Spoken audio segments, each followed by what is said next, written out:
the Burning Man Communications Director as of 2 weeks ago.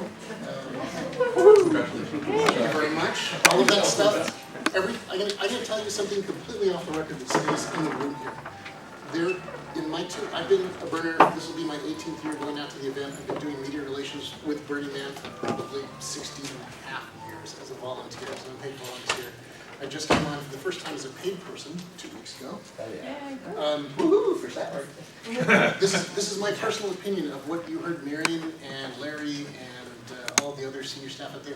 They are genuinely struggling, not in a bad way, but they're genuinely trying to find a way to communicate all of the cool stuff and this massive change that's taking place. They're trying to figure out the wording to make it understandable. And when you've got, first off, a huge group that have gone to Black Rock City, but a thing that put the zap on my head, and which is why I want to talk to you, is they said it's either happened or at some point in the future, very soon, there's going to be more burners who have not been to that thing in the desert than who have. And trying to get the head around how can we help all of those people? How can we help them spread the whole values even more? We sit there every day trying to figure out what's the language you use to make it understandable to burners, to people who say, I've heard of Burning Man, but whatever, and then people who would never go to Burning Man. A lot of the stuff that the project is doing is really not necessarily related to Burning Man. They're going to go into underprivileged schools where the art department has been cut out because of budget stuff, and take some of the stuff that we do with recycling and things like that and inspire little kids to do things like that. They're going to affiliate with other organizations, like-minded organizations to do that. And they genuinely are just at that point. What's happened over the last 20 years is Burning Man as an organization has done things expediently, like when they create LLC versus, when they chose an LLC versus a 501c3, and they had all these other organizations. They want to do it right this time. They want to absolutely do it right. They want to have more transparency so that everybody sees everything that's going on. And what they found is that there's a lot of legal, complicated stuff that they did expeditiously in the past, and to untangle that stuff takes a lot longer than they expected. So why is it taking Burning Man 3 years to transition to go under the LLC? It's because they want to do it right, and that stuff is very complicated. So there's a tremendous amount of opportunity out there, and it's going to be cool. It'll be fun. Is it the org? Yeah, well, yeah, no, is it the org or is it the amount like that? Well, it sounded like they just asked about 300 people for help, so. They did.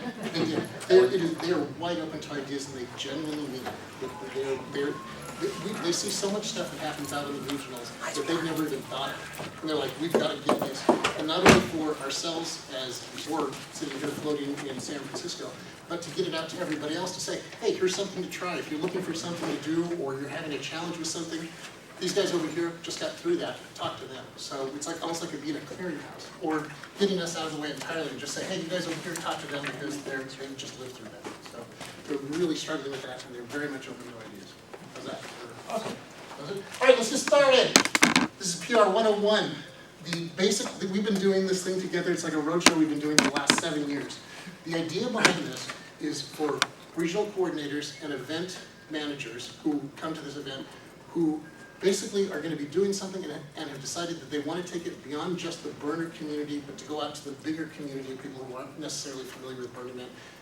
How do you talk to reporters? How do you get them interested? When they're interested, how do you work with them to do a story, and then how do you follow up afterward? The basic real fundamentals of that. Is that covered? Yeah. And my name is Tom Laporte. I'm from Chicago, and I've been part of Jim's team since I started with Burning Man like 10 years ago. Went to my first burn, I called him up and said I wanted to cover it and wanted to be part of the media team. He said you can't do both, so I decided the media team. And I've learned a lot since then. These summits are great places to learn stuff, but you know, we are trying to communicate more and more to the outside world and not just defend ourselves against somebody got burned or that kind of thing. We're not reactive as much as we are getting a little bit more proactive, and that means knowing who you're dealing with and knowing how to cross the cultures from the burner culture or the home culture that you're comfortable with, and realize that in the newsroom there's a separate culture, in the readership there are multiple cultures. And I'll just start by saying I think the most important thing you need to know is what are you trying to accomplish. Ink for its own sake is not necessarily a great thing, and it can be an impediment if it raises suspicions and concerns, and everybody overreacts to the word Burning Man or something like that. So you need to be thoughtful about how you're using it, and the first thought you need to have is why. Who are we trying to reach, and what are we trying to get them to either understand or do, or that kind of thing. And if you don't have that down, then everything else is just busy work and risk. And may not lead to success or what you want to do.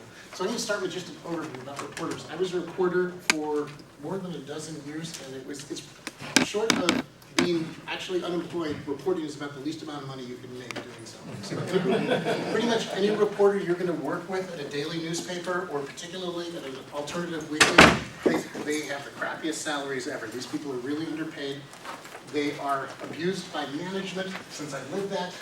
They are always overworked, and they're just always harried. So when you're working with them, understand that sometimes they're not the politest people, or if you catch them on a deadline, they can be cranky. But they're human beings just like the rest of us, so when you're dealing with it. The key part in starting out with an event, it could be, who was talking about wanting to do a core project? That gentleman over there, is that correct? Yeah. I use the example in this documentation here of like a decompression or something, but it would work very similar for a core project. Let's say you want to get some visibility around your core project.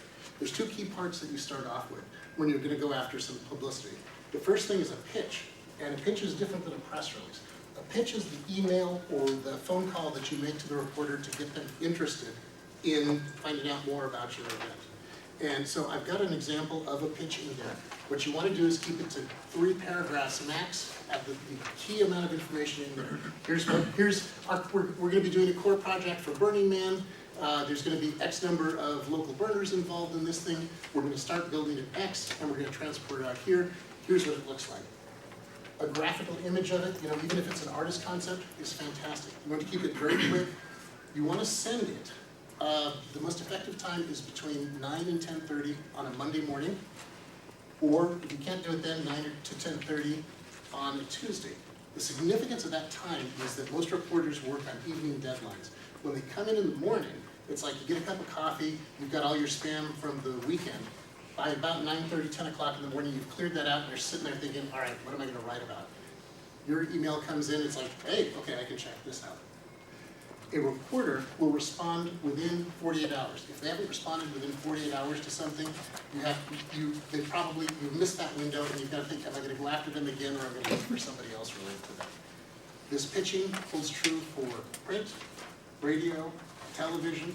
We'll talk about social media separately from that, but the key ones we're looking at here is if you're going for a public audience, those are the big 3 where you're going to have some success with. I'd love to say that when Tim talks about reporters being human, that means they're human in all respects. Number one, you want to respect them, and you want to treat them like people who they're not the adversary. You don't necessarily want to trust them. You don't want to confide in them and that kind of thing. But they'll know whether you like the press or not. In presidential politics, the presidents who get the best press are the ones who like reporters.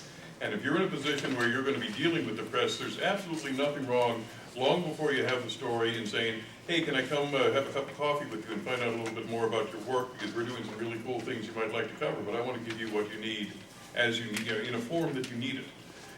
You're going to have about 15 seconds of a reporter's time as they glance at your press release, so no matter how well you've crafted it, they're going to look at it, and if you don't catch them and what they're going to do is they're going to read the headline, and then they're going to ask the most important question, who cares? And if they don't have an answer to that based on their scan of your headline, then you've lost them. They're going to ask who cares, and the second question they're going to ask is so what? And those are the things that they have to be able to explain to their editor. When you pitch a reporter, you're not just trying to get his or her attention. They're going to have to go to the editor and say, hey, I got a story here, blah, blah, blah. Part of what you can do for them, because they are overworked and harried and that kind of thing, is give them an angle, give them a narrative that's going to be successful for them, that's going to suggest who else they ought to be interviewing. There's nothing wrong with supplying that and thinking it through. And at this point, I'll mention that I'm available, and I think Jim is too, to review stuff. If you're willing to, if you want to put something together and run it past us, we're probably pretty able. My background is that I was 25 years in radio news, and I was a managing editor and a news editor and producer and reporter for CBS in Chicago in radio news. So I've done all this and then gone through the morning mail and figured out I got a very small pile of possible stories. And the way, by the way, that a good editor judges what's going to go on the newscast or in the paper, the way it was explained to me by the guy who invented all news radio was, think of yourself as having 10 dancing raisins. You got room for 7. Pick your best dancers. Your job is to put the best dancers in front of them. And do it in a way that's succinct, that's friendly, that's not overly, and we'll get to writing, I guess, a little bit later, but you know, there's a tendency to get formal in the writing and to think you're the New York Times and that kind of stuff. Don't make them do work. Don't make them wade through it. And remember, the last thing I'll say is what they're looking for is something to please the editor, to get the day's work done. And this little parenthetical thing, when Jim talks about them being underpaid and overworked and harried and that kind of stuff, that's absolutely true. But a lot of them are in there for what they consider noble reasons. And they're not judging their worth by the paycheck, and they're looking at the day when they could be, you know, William Sapphire or you know, whoever they want to be, David. All my references will be dated. but they're trying to be noble, so don't undercut them or make them feel like hacks, and give them what they need, because what they're trying to do is get through the day just like you are. Yeah, it's great. It's important that either you or the person who's doing the press be good with rejection, because you will be rejected. You know, I live for rejection. Lord knows that was my love life. But you got to be okay with rejection. Some people are just going to say, no, it's not something I want. Things that will help sell your story is colorful imagery, colorful people, and a national angle. And you've already got the national angle. Burning Man is this thing that happens out in the Nevada desert or regionally, wherever you are. Thank you very much. I want you to correct me every time because I've got to learn this. So Burning Man or whatever the event is here, you've got the national angle or international angle with these things here. So that's dialed. You've got colorful people, guaranteed. There's some colorful people in the back there in the maroon. You've also got colorful things. Art, and particularly your core project, is something that's big. That's dialed. So it's almost gold right there. It's just being able to convince these people. So you hit them at that time, give them 48 hours, if they haven't, it's okay to hit them again. Tom recommends using a fax machine. I haven't used a fax machine in some time, but it still works. I say go for it. What you have in the news industry, particularly in radio and television, is older people running the desks. They may have young faces on the camera and that kind of thing, but people who are running the show and making the choices on stories and that kind of stuff don't necessarily take to the internet like fish to water. So use every channel that's available to get their attention. Increasingly, email's okay in getting good results. But there was a whole period, and I think we're still seeing the tail end of it, when stuff on paper that's handed to the editor by the copy desk, or you know, by the kid, is what they're going to actually look at and consider and be able to put there. They don't have to keep it in the memory with 6 other things going on. They have it right in front of them on the desk. So use old technology and simple technology, and phone calls are very good too, because that's the human voice, and it actually calls their attention to it. Yeah, and knowing the right time to call them. Don't call them on deadline. Most reporters now are working on evening deadlines, so anytime after 3 o'clock, unless they've called you first, it's best to hit them in the morning, 9:30 to 10:30 in the morning, because they're just figuring out what they're going to do. So we have questions. We're good for questions, so just interrupt us anytime. Just a quick one. You're saying fax machine. Would you do like both the email and fax? Sure. Just as much as possible. Yeah, nobody's offended when they are like. if they're looking at faxes, they're not thinking about emails and vice versa. Pretty much, yeah. So, okay. You wouldn't offend them by telling them twice. Yeah. You are most likely to have success first with alternative weeklies, because they're always looking for something, and honestly, they're more open-minded. Secondarily, daily newspapers. For radio, think that they're going to want good audio, so drummers, so music, so any think of what sounds you can get out of a core project. People working on hammering, sawing, whatever it is. Radio people are always looking for audio. Television is all about the visuals. You're going to get maybe 15 seconds worth of words in there, and it's just going to be like little sound bites you're going to get, but what they're looking for is the visuals, the core project, the fire spinners, the hula hoopers, the artist painting something like that. Think about that stuff in advance while you're pitching, because that's the stuff that they're going to be looking for. And if you can come to them and say, this story has fantastic visuals with fire spinners and blah, blah, blah, all right, you're ahead of them going to a planning commission meeting and watching a bunch of people sit up on a panel like that. So think visually when you do this stuff. And think also about the basic elements of entertainment. Socrates said that they're character and content. If you have somebody, if you're talking about, and people love process too, but if you can say, hey, we've got a whole troop of fire spinners who are learning their art because they're going to Burning Man, blah, blah, blah, then they've got somebody who's up against a challenge, and they know that there's going to be somebody who's willing to express themselves and talk about their hopes and dreams and that kind of stuff. That's more exciting to people and the reporters than just saying, hey, we got a bunch of people, they're going to be nailing boards together, you can't miss this. Yeah. So that's kind of the pitch there. So what you, as you're preparing the pitch, you also want to have a press release. A press release can be all the information about what your event is going to be, when it's going to happen, where it's going to happen, what to expect. Quote or two from the organizers, quote or two from an artist that's involved. There's an example of a press release in there, and literally you could just cut and paste your own stuff into that. That press release is a very straightforward news style. You're not going to see a lot of adjectives and adverbs in there. They just want, it's like just the facts, man, to put that stuff in there. You want to have one of those ready to go to give to the reporter, but be rest assured they're never going to use it in its exact form.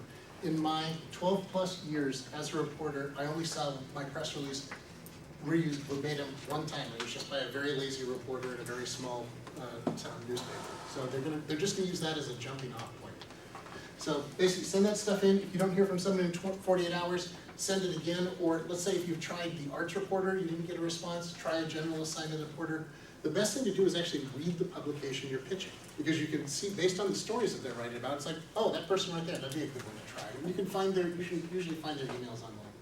Questions before I jump to the next part, or when they get interested. Go. Submitting the press releases, does this also follow the schedule of Monday and Tuesdays? Yeah.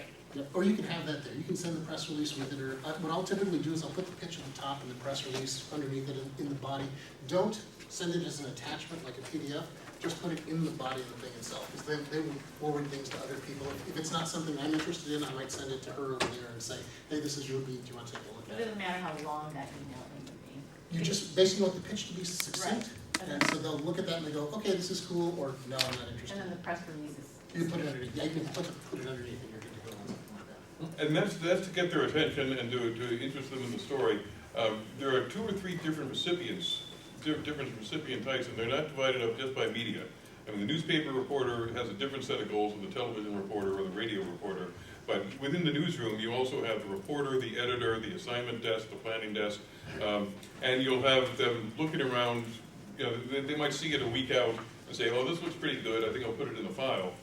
But you don't want it to languish there or be forgotten on the day of because it's a Saturday or something like that. So sending reminders or assignment notes, they're called, that just very briefly, little paragraph, time, place, and date, contact information, and that kind of stuff, and always return the call instantly. Yeah. But something that will keep it kind of top of the radar for them, and the morning of is very important as well. When Yeah. you say recipient types, that the reporter and editor and all, Exactly, yeah. do you mean that you would send it to, or you're talking about who they might forward it on to? Yeah. I'm saying that who you're sending it to might be an editor who's going to have a different agenda in his life or her life than a reporter, a different agenda than the producer of the newscast. So just be aware that there's 2 or 3 different people in a newsroom who receive what you're talking about and have different needs for it. Yeah, and you can pick, I typically will target, if I know a reporter or I see a reporter who has a particular writing style that's good, I'll target a reporter first. And then they'll sell it to an assignment editor who says, yeah, that sounds good, go ahead and do it. If I don't know someone, I typically will shoot for an assignment editor first, because they can look at that and say, yeah, that's good, if you don't have a relationship with something like that. All right, so let's assume you've got something out there. If you haven't heard in 48 hours, maybe if you tried a reporter, target an assignment editor. Or don't hang your hat on one publication or one TV station. Well, I'm very lazy. I'll do that pitch that we were describing with the email underneath it, and then I'll figure out who the first name of somebody is. I'll say, I'd send it to Joe at this one, then I take Joe off, and I'll send it to Fred over at this other publication. So it's just cut and paste and firing this thing off to get it out there. Now let's say you get a call back, or you get an email back that says, hey, this sounds interesting. I'd like to talk to you more about it. What a reporter will typically do is want to learn more before committing to the story. So they'll say, well, would you like to talk on the phone, get together for coffee, pick out whatever you want. And they'll say, well, let's get together. So you meet up with them. The key question you want to ask that person is, based on what I've told you so far, is there anything particular you want to cover as a result of this story? That is the key question you can ask them. The reason is they may have a mindset about what Burning Man or what your event is anywhere in the world, or what your core project is, or it's, who said hippie ravers in the desert, which is awesome. But they may have that mindset about it. You'll know by asking them this question very casually how much work you're going to have to do to hopefully change their perception and show what's really going on, why this art is cool, and what the community aspect of this is. So that's a key question to ask them. Another thing you can get by asking that question is what their feeling is about Burning Man. A lot of them have heard about it or heard a little bit about it and are just a little bit excited about talking to a burner and thinking about a burner event. And have you ever been? Have you ever thought about going? And make it a conversational thing for two reasons. One is it draws them out a little bit, and you as a PR person want to know the reporter. Not, you don't want to closely question or cross-examine them, but the more you get conversational with them, the less likely they are to want to burn you.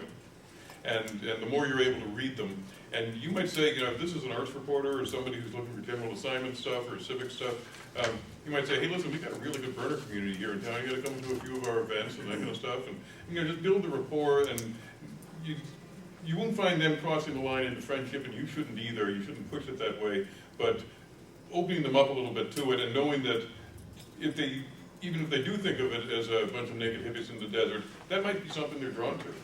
Yeah. To us, it's a negative stereotype. To them, it might be the best thing about it. Whatever it takes to get them interested in a sense, maybe you think that, but there are other stories out there. And let me tell you about some of them.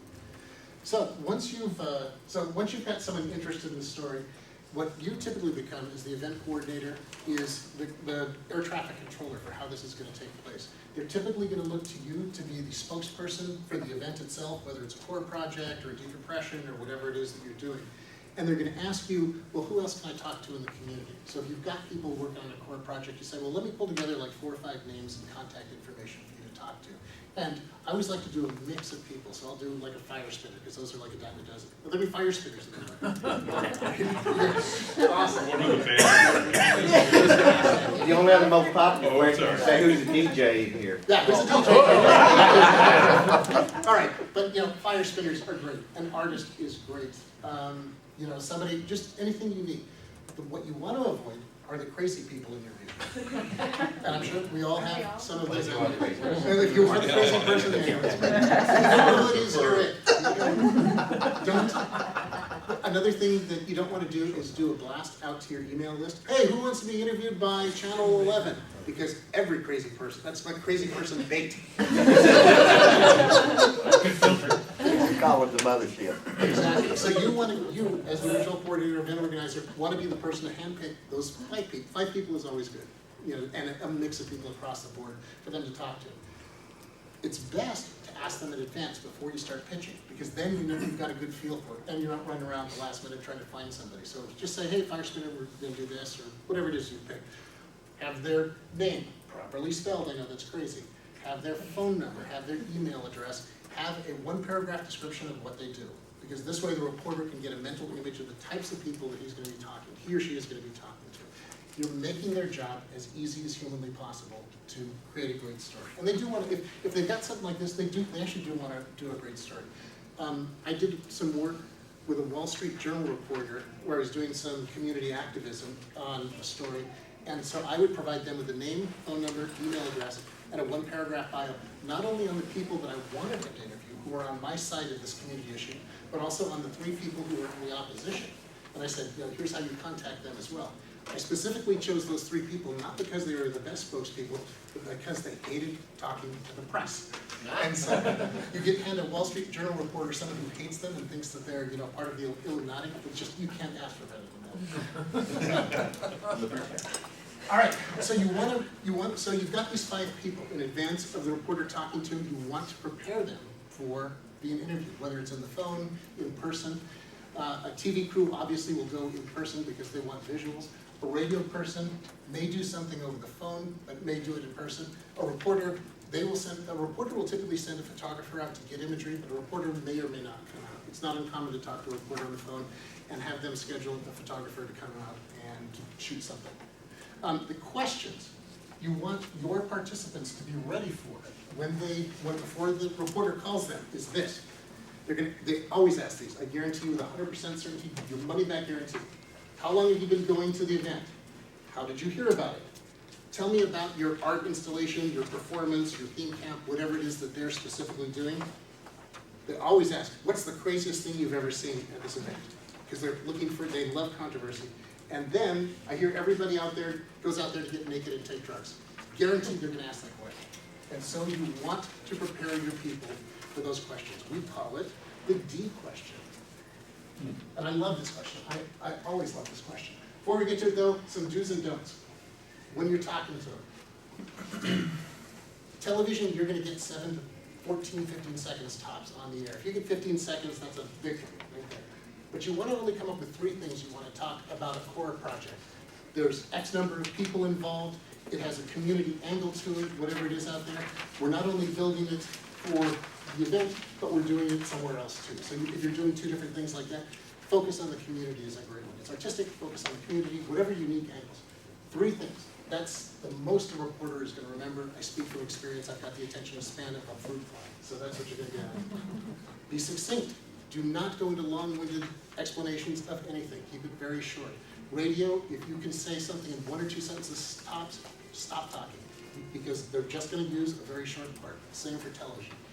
Newspapers, you can go on for a long time. Speak for your region, not for BMOR. You wanna piss me off? Talk about Burning Man. You'll get a phone call from me about that. We're only 2 weeks in the job. Wait till I really get my feet. No, but I joke. You can talk about Burning Man, you can talk about Burning Man culture in general. If they have a specific question about the organization, the mothership here in San Francisco, say, hey, why don't you give Jim Graham a call? Or why don't you better yet, why don't you give Megan Miller a call? I'm gonna have her take all the calls. It's easier for us to answer that stuff. And a reporter may be trying to trip you up, we can catch that stuff and set them straight on something. It's key to listen to each question. Some of the best interviews are from people who are so eager to talk, they anticipate what you're saying. So they will tell you way more stuff than you want to know. And you can use that against them, basically. What I tell people is, somebody asks you a question, think about it, that's an excellent question. That buys you some time to think about what your answer is. Keep it short, keep it succinct, and to the point. Stop talking when you've answered a question. One of my best skills as a reporter was asking somebody a question, letting them answer it, and I just stare at it. And that awkward silence, people want to fill. And so it's without everybody cracks.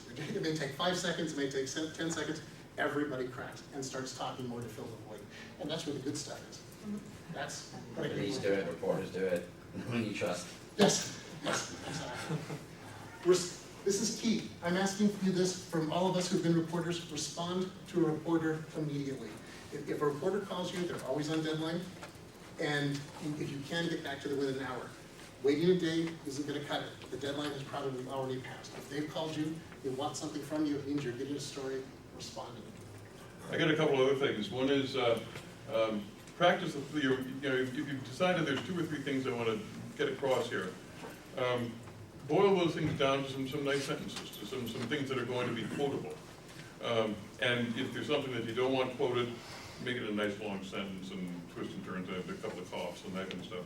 You can determine the direction of the story just by giving them good stuff that you've said a couple of times to your friends, and the reporter will pick up on and say, "There's my cut. That's the audio I'm going to use," or something like that. And that writes the story. Then they write their narrative around what you've said. Another thing is, can you go back to the do's for a second? Oh my goodness, I can't. If you're doing it on the telephone or you're doing it for television, be nice and conversational. Conversationality is important because people are listening to you in their kitchen, most of us, where most people listen to the news. Or they're listening to you in their living room, and you don't shout at them in the living room. You're not playing to the feel of people in front of you and that kind of stuff. You're talking to people in their homes. And they don't want to, you don't want to reinforce any feeling that they have that you're a bunch of crazy hippies by yelling at them or throwing in extraneous things. Be careful of jargon too. Remember that communication is how you reach people and what they draw from it, not necessarily your radical self-expression. So if you're using words that are part of the lingo of the burn, but don't necessarily mean anything to the people at home, you've lost them. And distinguish between them and yourself. Another reporter trick, in addition to just staring blankly at, which I use all the time too. But you can say, what do you mean? And then they'll go into a rephrasing of the whole thing, which may take you off into a tangent or something like that. So, but on the other hand, and then the last thing I wanted to say was, there's nothing wrong with saying, let me get back to you with that.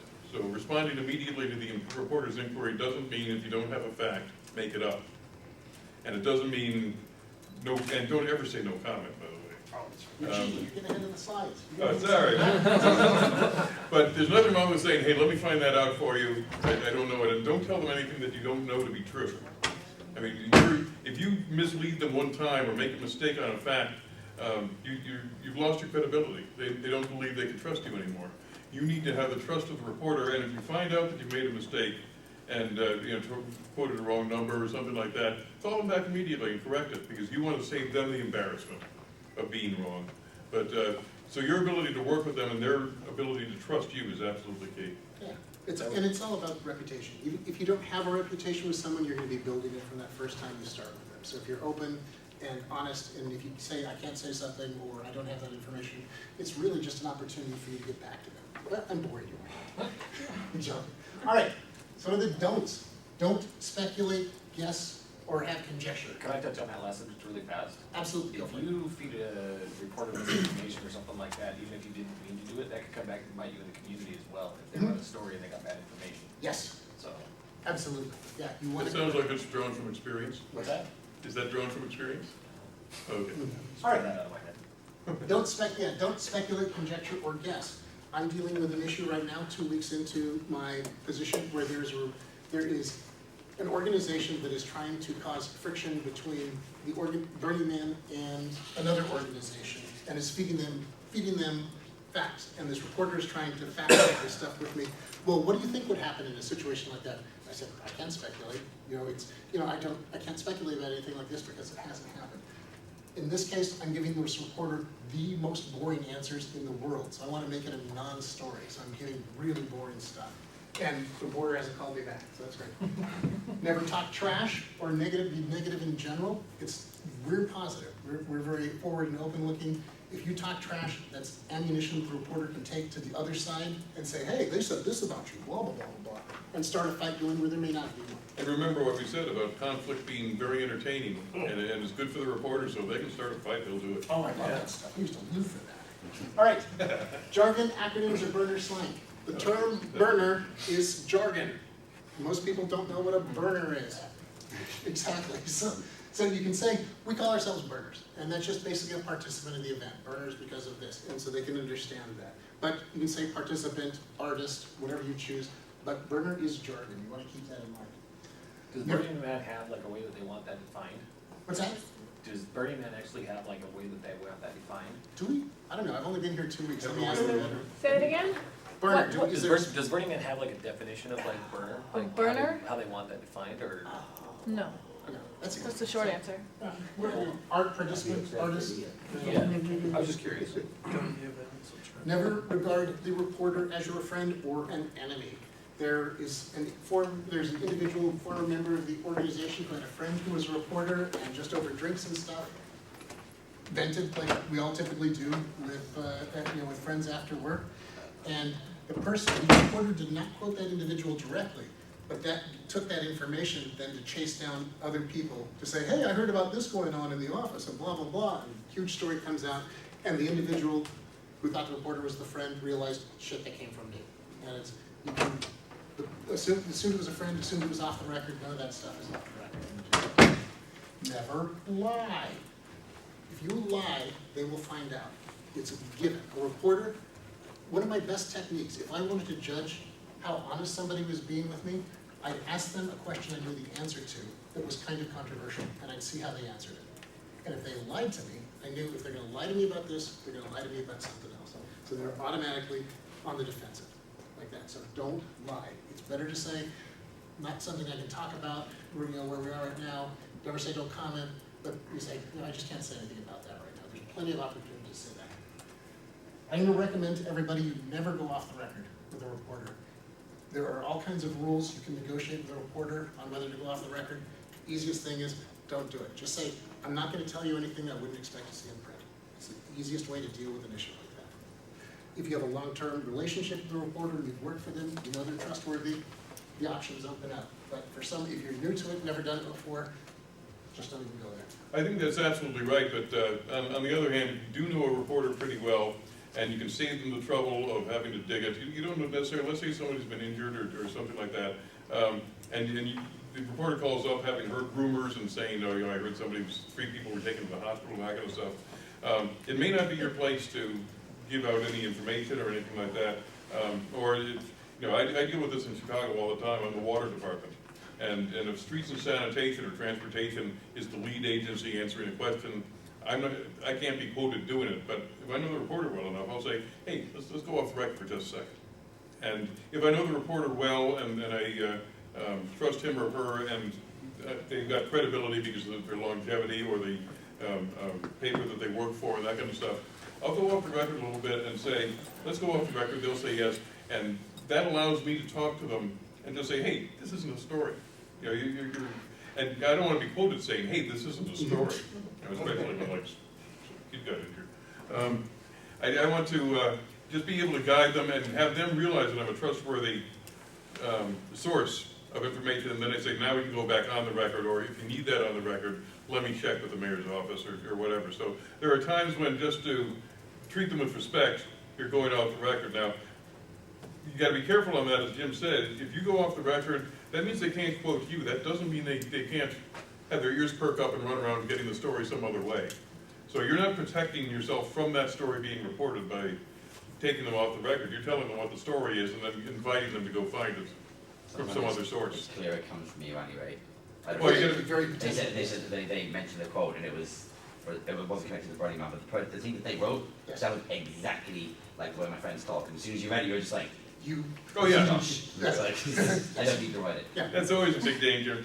And there's also nomenclature that they use to have gradations of going off the record, such as off the record means they can't quote you, but it doesn't mean they can't run around getting the story somewhere else.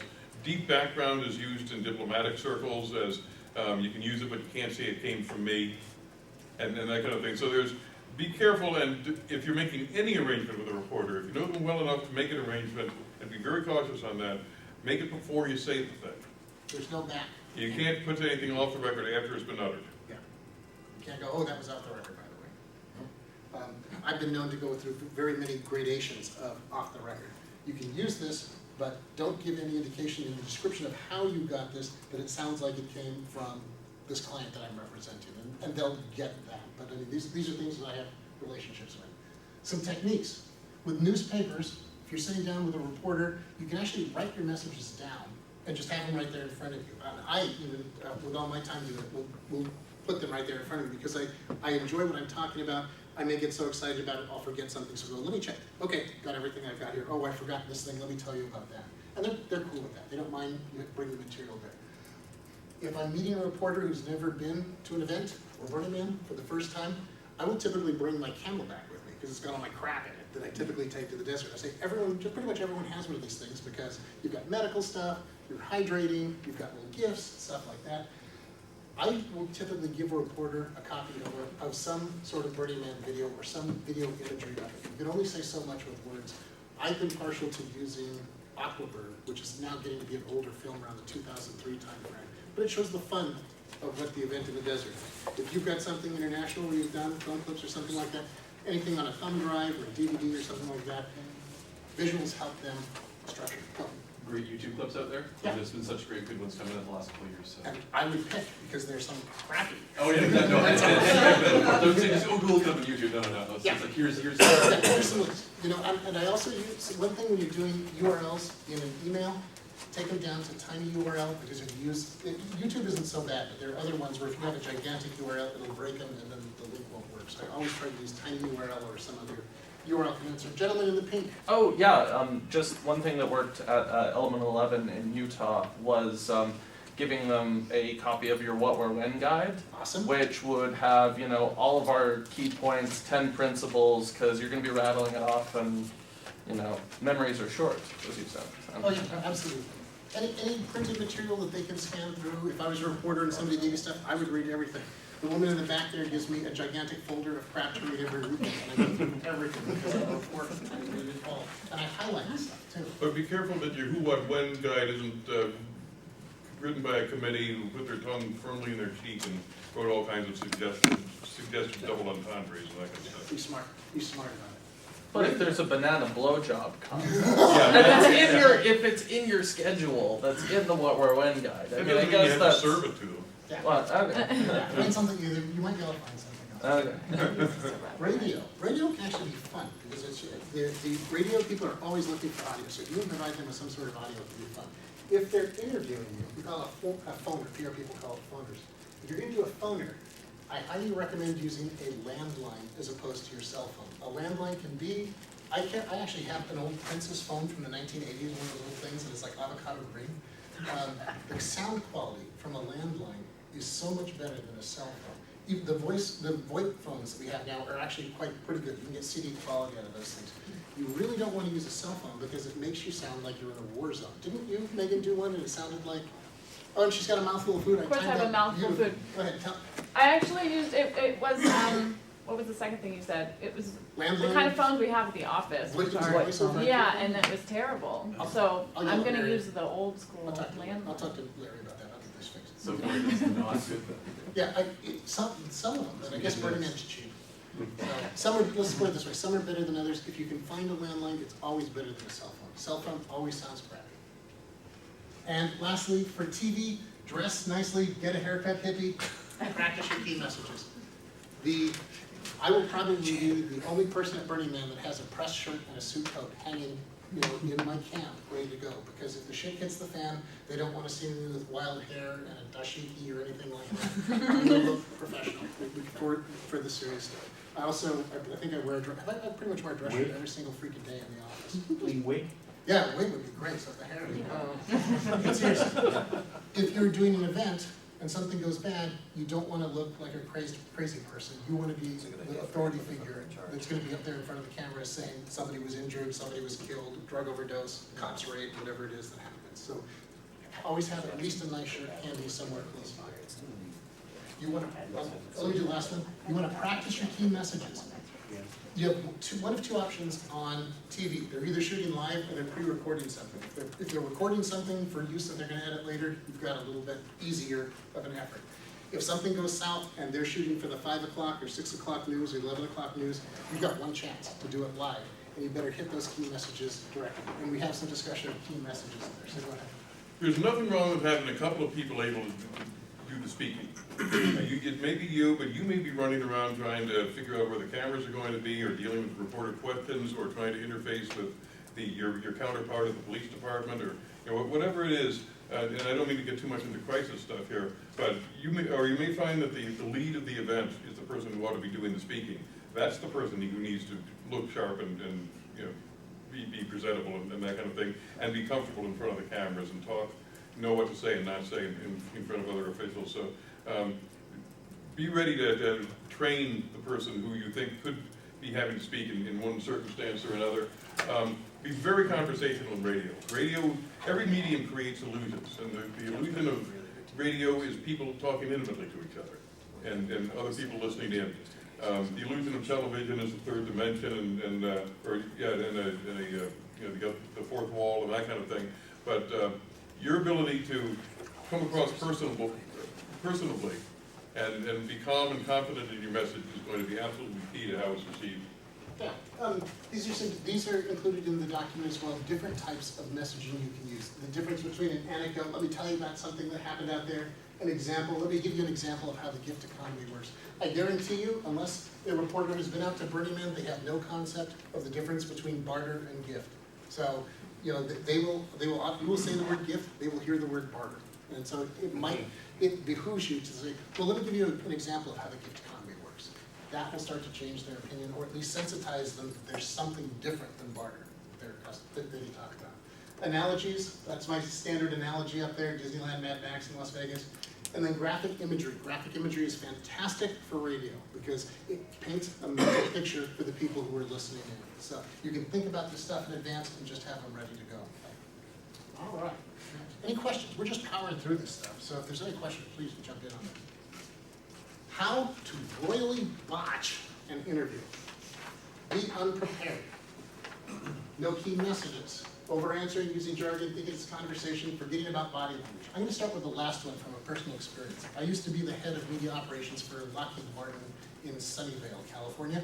We didn't build the nuclear weapons, we just made them more accurate. We were doing, I had CNN in doing a perfect puff piece. It was on some product that we were rolling out or something. And they called and said, hey, can we come over at like 5 o'clock and do a live thing? I'm saying, yeah, no problem. So of course, I'm perfectly dressed and everything. So they're getting set up, and I'm talking with the reporter. I'm doing everything perfectly. I'm giving them background on what this thing, it was a space station thing that we were building. So I'm saying, it's a habitation module where they're gonna live, da-da-da. So the reporter is talking back to headquarters, and they're getting the countdown on when they're gonna start. He says, what I'm gonna do is, I'm gonna do an intro, say this is Jim Graham from Lockheed Martin Missile Space, then I'm gonna turn to you, and then you're gonna tell me about the module. I said, awesome. So they're getting everything ready. As he's getting ready, just as he starts the intro, where he's talking with the anchors on TV, a spy plane goes overhead. It's one of the U-2 spy planes that fly out of Ames. I'm like this. And I'm in the background, and it was just like awesome. My whole intro before he got to me was me just like that. Every camera is always on. When a camera crew shows up, as they pull that out, assume that camera is on. Assume every microphone is live. We've all heard things about, where people get caught with live mics. From the time they pull that camera out until it goes back in the truck, it's on and it's on you. So just always keep that in mind. I know a homicide cop, he's a detective, and there was a particularly gruesome murder in Chicago one morning, and he didn't want to go on camera. He starts giving the facts to the reporter who starts taping him on videotape. He said, hey, I don't want my picture on there. He said, no, this is just for notes, just for notes.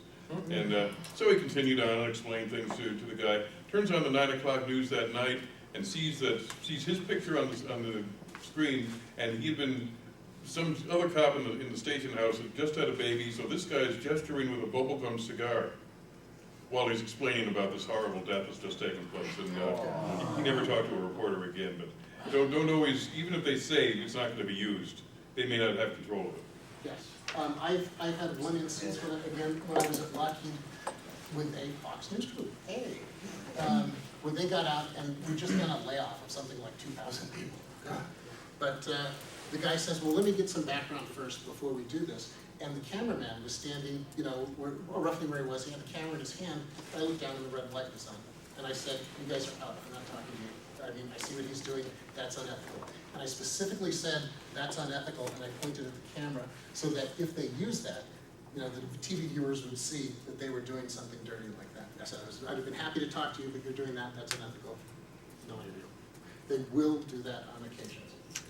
I don't know if I put it in this. I can give you a scenario of a burner story I did with an alternative weekly. Did we get to the D question? I think that's next. The D question, I love this question. I love it. Get ready for this question because you will be asked it. If you're not going to be asked it, your artists or your people, your performers will be asked the drug question or the event question that comes out there. Or if someone hasn't been out there, it's hippies and drugs and everything like that. The question is, you get that? I hear that it's like a bunch of naked people and there's tons of drugs out there in the desert. So? So? You said that like it's a bad thing. This answer is guaranteed to take all the fun out of asking that question. It's the most, Bernie, I've got a tattoo if you want to see it, I will show it to you later.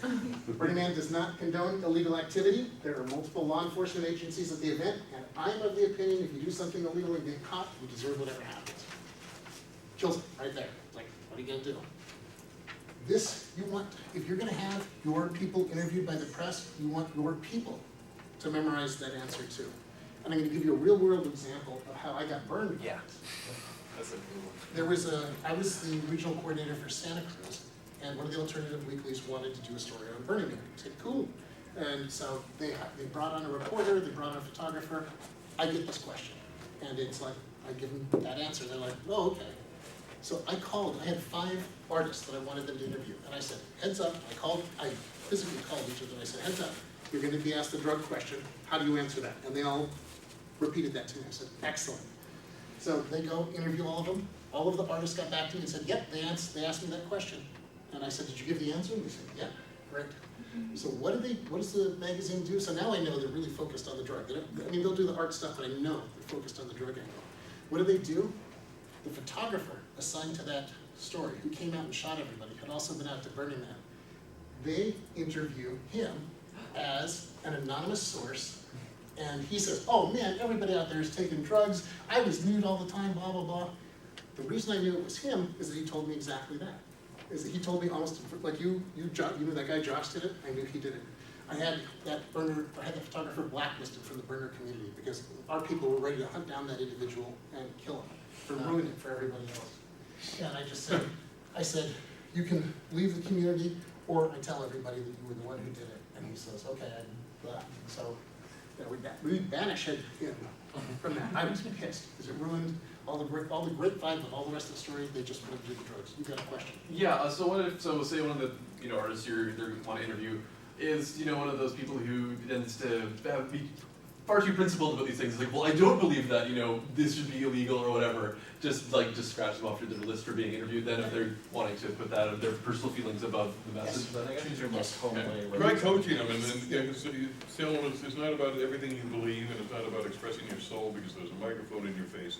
But if you don't think he's going to be able to restrain himself, you can't use it. I tried to reason. I actually tried to reason, give them the opportunity. I said, think of what impact this is going to have on the community as a whole. Now, I absolutely respect what you're saying as a person, if you believe in that, but think about what's going to happen if 40,000 people read what you said, and that's the impression they take away about Burning Man. And if they still are with it, then it's okay, forget it, you're out. You don't have to tell them, it's just somehow the reporter doesn't call them. Did you have a question? Yeah, I mean, it's a very hard thing to talk about, or even without being an interview capacity and wording for it. Yeah. And I'm a part of what's called Tea and Empathy. We do lots of welfare events where people are having their own personal Yes. and we call it the overly refreshed. So we kind of refer to people like people who are in emotional distress or overly refreshed, and it kind of encapsulates any form of intoxication. And, We call them dehydrated. I'm stealing that. Well, that's nice, but you don't want to get people thinking that you're just coming up with smug euphemisms Yeah, for. no, but it's still good. It's still good. yeah. Don't let him frustrate you. He's a total buzzkill. Yeah, I get a hand in the back here. I'm sorry. Go ahead. Our event is held on private land, and so there are no law enforcement there.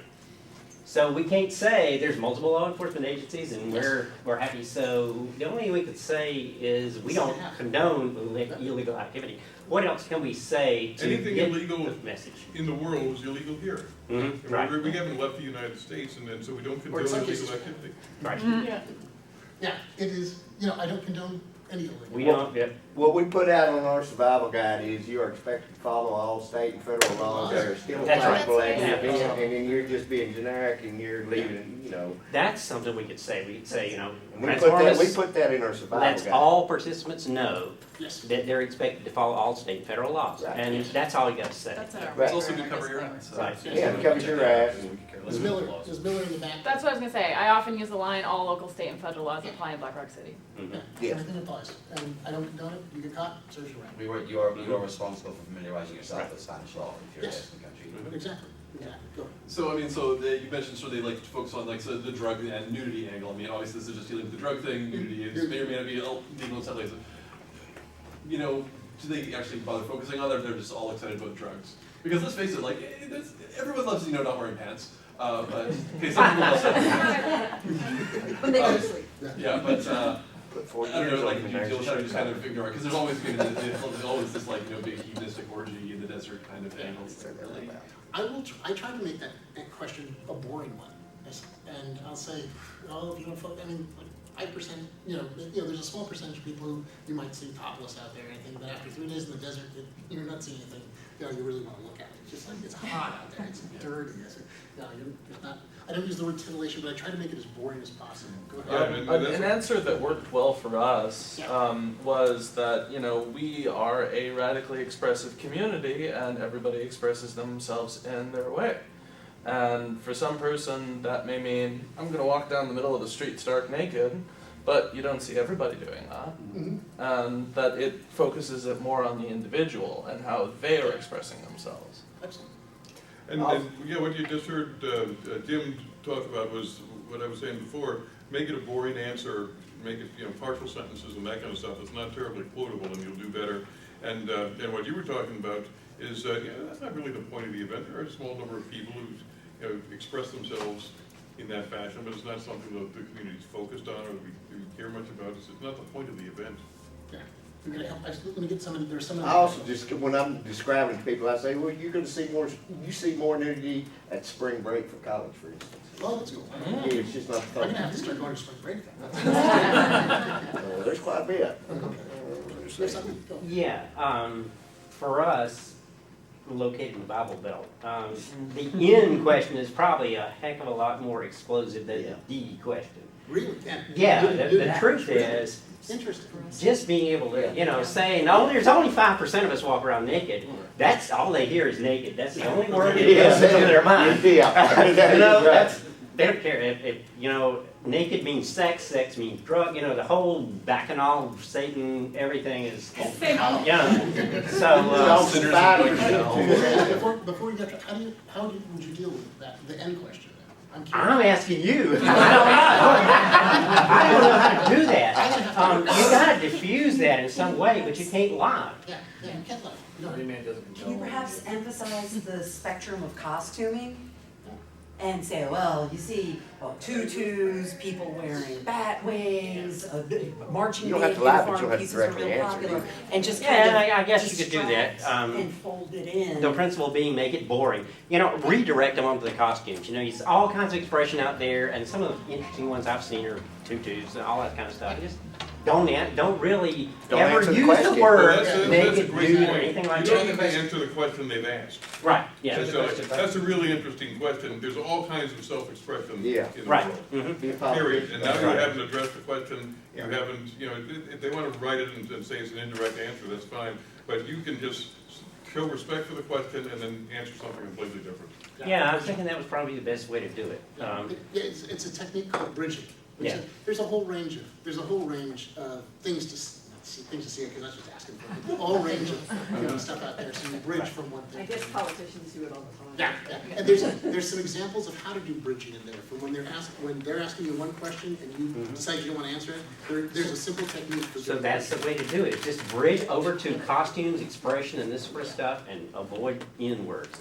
Andrew, coming back to your question, I guess it's. Have you proactively reached out to someone that you would actually like to share your message, or is it a reactive thing that someone's gotten in touch with you as to, the end question? In our case, when Polish Playboy got in touch with us, it was just like, oh yeah, absolutely nothing for you really. Like all you're going to ask about is drugs and nudity, and we don't really think that we've got a lot for you in general. Now I will tell you, just because I'm a dick, I'll call the Burning Man office once a year and say, hi, this is Joe Blow from Playboy magazine calling for Miriam. We're coming out to shoot this year. And whoever is the person who answers the phone freaks out.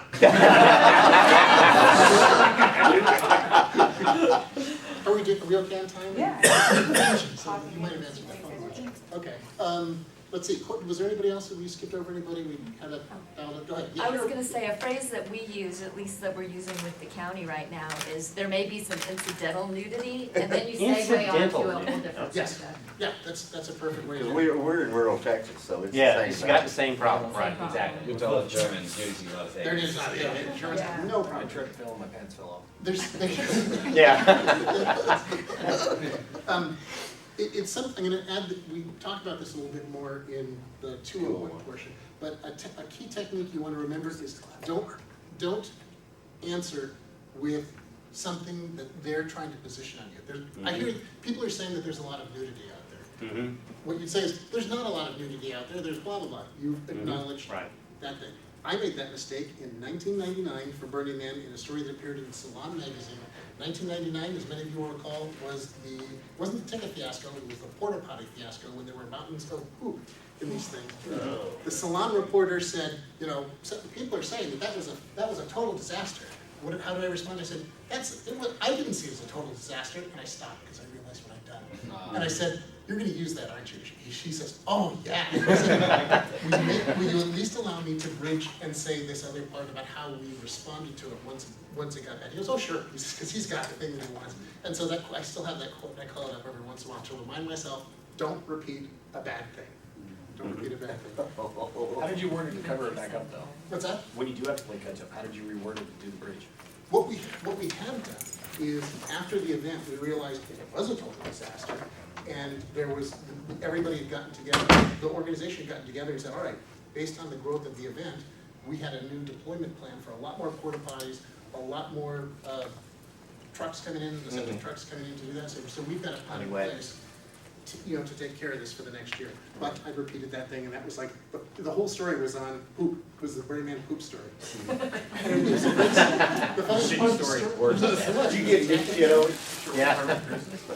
No, it wasn't. But the photo of this was hilarious. I feel bad for this guy, shit guy, those big shit ones that they stick in these things. And he's got a big smile on his face. He's out in the desert. And the reporter interviewed him. He says, "This is awesome. They're paying me $200 a day just to clean toilets." And the guy said, "You realize that's like less than $10 an hour?" And he goes, "Oh." And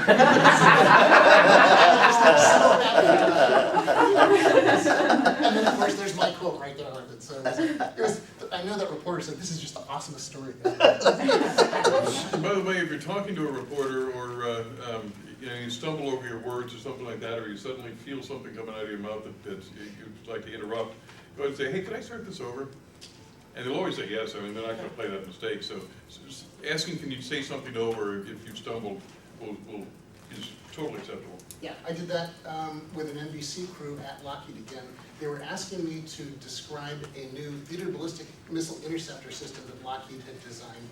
And it was pre-recorded, it wasn't a live thing. So I started describing it, and about halfway through, I absolutely blanked. And I just looked down and I said, "Can I do that again?" And he goes, "Yeah, no." So they're cool about that, because they do want a good quote. And I was trying to make it succinct and understandable, and I just completely botched it. So they're more than happy to let you do it again, because they do want a good story. Last stuff. This is the last slide of this thing, and then Q&A, and then we can get out of here or sit around and talk, whatever you want to do. We're here for you guys. Research before pitching. Read the newspapers, watch the TV stations, listen to the radio, listen to the names of the reporters to find out who's doing stuff that you think would be a like-minded person for who you'd want to go after. Track down their email address. You can call the station and say, "Hey, I want to pitch a story to so-and-so," and they'll say, "Here's the best way to do it," and because they're always looking for stories. Start pitching 2 to 3 months in advance. This is important more for the TV stations, because it may take forever for them to get around to it, and more for the alternative weeklies, because they actually have an editorial calendar of stuff that they're going to cover throughout the year. Every Memorial Day weekend in Santa Cruz, it's the Blues Festival, you got Halloween, you got other stuff. They do issue-related issues, or so they'll take an issue and they'll do green stuff, or it'll be a Christmas issue, or it'll be whatever. So they have that stuff planned out in advance. If you start 2 to 3 months in advance of the event, it's likely you're going to get something out of it. So plan for that. Email fax. I have 9 to 9:30, but 9 to 10:30 is always good. I guarantee you with 100% certainty, if you send it to someone after 11 o'clock in the morning, forget it. The reason I know this is that I use Constant Contact in some of my previous businesses, where I would send out email newsletters to 1,000, 1,200 email addresses. And just for fun of it, I wrote one up and I sent it out at 9:30, at 10:30, at noon, at 2 o'clock, and at 4 o'clock. And you could see the open rates based on when they were doing it, and the ones that went between 9 and 10:30 spiked. Stuff after 11 flatlined if they got around to it at all. You get much lower open rates after that time. And some people will argue and say, "Oh, send something on a Saturday morning," because I'm doing mostly business-related stuff. Would never work for me. So I always advocate for 9 to 10:30, Monday or Tuesdays.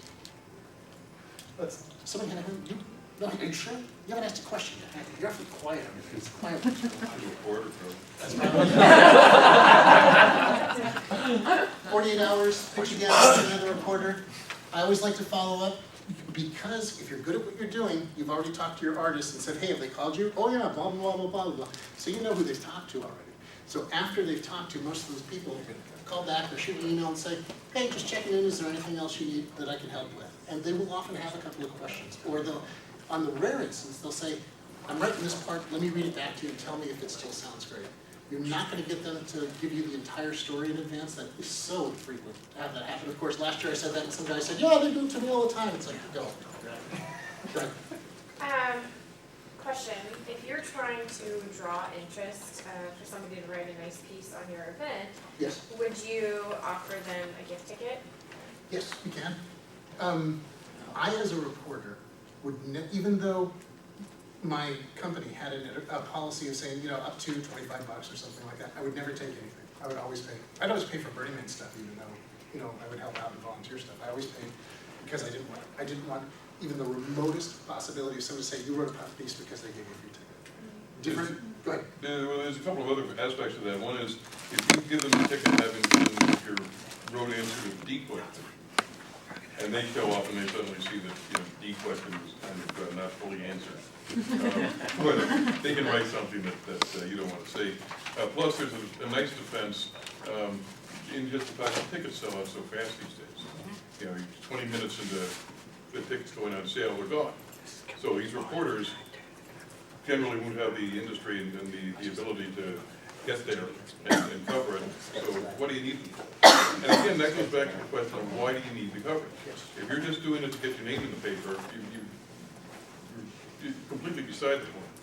And for that matter, if you're just trying to get in the paper to reach an audience that doesn't read the paper, then you've wasted your time. It may be that it's all church groups potentially offended by the nudity that are going to be reading the local newspaper, because the people you need to reach, the artists or younger people who reject paper media, are getting their news elsewhere. So think about the different channels that they may be using. Think about the email list they may subscribe to, or how to get something to go viral, or how to use a little YouTube thing with improv comedians who can create a viral sensation for you. Newspapers and conventional press are not always the way to go. Yeah. So, I feel like we're from North Carolina, and I feel like we have more of a problem of trying to keep away bad press than seeking out good press. And so far, our policy has morphed into the idea of just not talking to any press if at all possible. And we realize we may not be able to do that forever. So, do you think it's a good tactic for us to seek out positive to keep away the negative? Are we just being too paranoid? Now you really sound like a reporter. I'll be honest with you. Do your events sell out? Yes, absolutely. Yes, absolutely. You have less of a need for any press? We have no need or real desire to publicize our event. We'd rather, we've been on the radar for years. We sell out in minutes, so. Yeah, and if they're not nosing around too much, I wouldn't lose a lot of sleep over it. Okay. And if they ask, just say, it's a private event, tickets are sold out. On the other hand, you may be using the press and using your public relations to create a better environment for the artists who are in your community, to bring their work into sharp relief for people, and to create a friendlier understanding of them. And it may be that just pitching your events isn't the way to do that. It may be that contemplating, recognizing the events that other people in the community are putting on and bringing your burner skills and getting your friends to do that, to enhance their events, is going to leave a lasting impression, a lot of goodwill, help them redefine you. If they've got stereotypes, the best way to get out of that stereotype syndrome is to break the stereotype, to come across as human and that kind of stuff. So if there's a town carnival going on, and you can insinuate yourself into it and make everybody look good and feel good, and not be walking around confrontationally, and having burners freaking people out, that might be the way to do it. And then you've got a different story to tell, but it's based on relationships you're forming being newsworthy rather than you telling people that your events are newsworthy. And I guess related to this too, so a little bit of history. We had somebody interview our landowner, and that went really, really poorly, and is actually why our event is currently 18 and up. Yes. Because the landowner flipped out, and we haven't been able to change that so far. So I feel like is a stray card. How can we refocus local media away from wanting to interview the landowner and wanting to interview one of us instead? Perfect example. Tom touched on it. One of the things I did when I was the Santa Cruz Regional Coordinator is our community grew up to a point where we've normally been focused inwardly on just our burner community, but it got to a point where it was time for us to start interacting with other groups out there. So we did the film festival in a box, and there was a constant fight over two-tier ticket pricing, $15 for streetwear, $12 for plywear. We'd have people come in with a Viking helmet on and say, let's go, we're the playa. It's like, wow. And so initially what we instituted is we deployed an 8-year-old girl to sit at a table, and she got to decide, and there was no arguing. But what we transitioned to answer that question is we did it.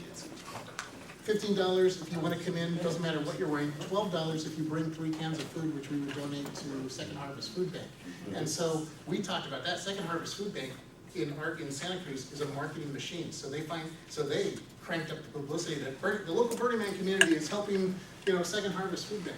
It gave us some credibility. It also helped that the guy who does that is a burner, so he knew what we needed to accomplish. So we kind of, as Tom was saying, we ride the coattails of other good groups in town, and so it makes us more human and not the other ones that we look at. So we appreciate that. In Chicago, we have a shopping cart race called the Iditarod, and it's an urban Iditarod. It's people racing around in costumes and decorated carts, tying up traffic and going to bars and that kind of stuff. And our approach to it was to make for good press and also to keep the police at bay, was to turn it into a food drive.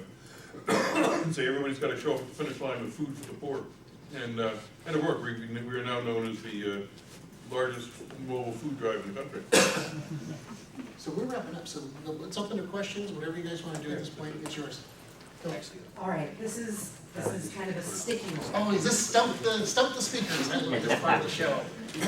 And this came up earlier when someone was mentioning www guide, and it came up in the liability and risk mitigation session, that all of your publications, posters, communications, emails could possibly be used against you. They will. If they can, they will. Just All right. assume. So when it comes to the www guide, there's, on one hand, you don't want to censor radical self-expression. Yes, you do. Well, I'm saying that's just one hand. And then on, or language or content, I mean, I think editorially, the only thing that we were squishing was anything that sounded illegal. Right. Unless it was ridiculous, like Godzilla in the parking lot for bong hits with Mothra. And then on the other hand, there's, okay, could this possibly be used against us one day in a court of law, or by a zoning commission, or a city ordinance? And if it's B, how do we tell our participants that, so when they're generating content, they know what for a daily paper. Don't submit something that you would see in a daily paper, or submit something that's no juicier than you would read in an alternative weekly. Or that you'd want your mom to read. Or your boss. Or your boss. Exactly, and that's, and our event is at the end of the day, and we're opening up for submissions any day now, and we're redesigning that website, so I got a ticking clock to know. What do we say that we can't say? I want to have defer an that. interesting answer to Give her that. the You're talking about please the go know ahead. what, where, when guide? Yeah. Well, what we've run into that in our community too, and we took it to our combustion chamber, which is a group of community members who sit and talk things out and give us advice as an LLC. They came up with a plan to have, you can list the name of the event, we ask them to keep it PG-13, and then they have boxes they can check. Is it a theme camp event? Is it an art event? Is it a whatever? And then it can be like, is it a meal? Is it a, they came up with like 5 or 6 categories and other as a category. And so as far as what's online, it has like the time, who's sponsoring it, where it's located, and what type of event it is. And that leaves all the, it's an ass spanking party out of there. So, but still in the print, but still in the printed version, do you do We a have a print version? kiosk at the event where those things are listed, and that's not a handed out print thing, it's a kiosk at the event, several kiosks at the event. Or you can say this, even if your workshop is for big kids, it might be read by little kids, like just wording it to the way people are aware, or suggest that you want to archive all of these things, like, if your content isn't suitable, we can't archive it, and then it puts it back on them to. You stole a part of what I was going to say, but we have a system in place on our website. We generate our what, when, where from the information that theme camps enter on the website. Right. Yeah. So what we do is we have 2 sections, and it's clearly stated. Here is your theme camp PG public stuff. Don't put anything in here that you won't see. Yeah. Then we have the internal, where they can get that way they don't feel like they're being censored. But that's not going to go in any print or anything that's going to be shown outside the event. Right. We also have an event schedule in there, and we let people submit all their events, but then we review them, and we can change that if we have to, or just leave it internal or check it as showing it external. So we have a dichotomy between the internal and the external, and that takes pressure off us from our community, because we're not censoring. They're doing their own censoring by putting a PG version up there on the list. And are you still doing a print guide? Censor is footwear one? Do we have no? Do we censor our what, where, when, or do we ask people to comport themselves? Only in extreme cases. Yeah. I was saying with ours also too, so what ends up getting off the website, there's like a long version and a short version, and so the guide that we do, which is called Burn This Booklet, ends up being like, it's pretty lengthy. It was about 90 pages this past year, and it's got, you know, everything in it, but it's given out on site. Right. The only thing we've changed that's a little weird that I just realized is a problem is we've been putting it out as a PDF too on the site, so that's actually probably a little bit different. But anything you get to schedule-wise that you can copy and paste from the web is all edited, so. So the print version though is the unedited version. The one we hand out at the event to participants. Yeah, and not everybody too, we only print like a couple hundred copies for 2,500 people. Right. So, but, yeah. Questions, anything else? It's your time. This is your time at this point. We've kind of done a data. Anything you haven't covered, questions about?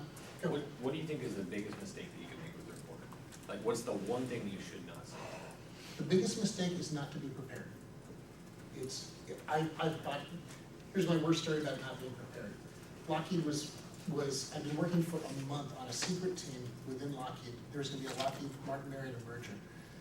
And everything was dialed 100%. A Wall Street Journal reporter finds out, it's like hours in advance, calls me at home, wakes me up, and says, just give me a quote on something so I can run a line like this. I can't, beat me down, and I just blurted something out. I said, I'm sure it's gonna be the latest thing ever. I came this close to being fired because I wasn't ready for that, and I shouldn't have said anything, and I got caught off guard, and I said something I shouldn't have said. I shouldn't have said anything, didn't have anything. Be prepared. Just think through. What we say at the end of this one, if you're working on something and you're just having a question like that, you can get, realistically, because I'm so crazy busy, Tom was volunteered to help with stuff. If you need kind of an org perspective on something. Let me give you my phone number, if you want it. And I'll be happy to tell you if it's, something that's so local I can't figure it out. I don't have an answer for you, but I'd be happy to give you some conversation. And my name's Tom Laporte, and my number is 312-617-7719. And your password is help, I'm in trouble.